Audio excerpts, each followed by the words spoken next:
Kitchens are a very difficult environment. It's hot, it's many sharp objects everywhere, it's a lot of people, it's humid, it's a dangerous place to be. And very often in a kitchen you have the cooks like almost touching each other. It's not too much space, and that can create an environment that is potentially violent in a sense of screaming and sometimes some cooks have temper, and myself when I was young I had a temper and can throw plates on the floor or pans, can express their frustration very easily.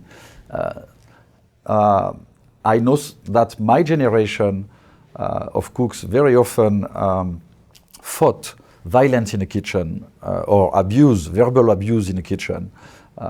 And that generation is working hard to make sure that we don't have that anymore. But of course, some chefs and some of them are well known, and they promote on television, for instance, that screaming is a good thing, and it's not.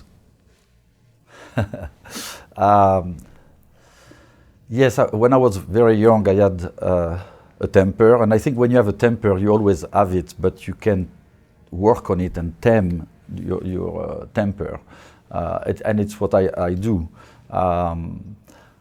When I started in the kitchen, especially with the position of a chef de cuisine, I used to scream at the cooks, I used to break plates, be very angry. And when I discovered the philosophy of Buddhism, it helped me tremendously to basically work on my temper and to have a different vision. Buddhism has been very, very transformative for me. I meditate every day on many different meditations, but I definitely try to avoid getting angry. So meditation is a big tool for me. What is interesting about Buddhism is that it's a philosophy, it's a religion, and also it's a science. And personally, it talks to me, it speaks to me. But I could be Jewish, I could be Muslim, I could be Christian or Hindu.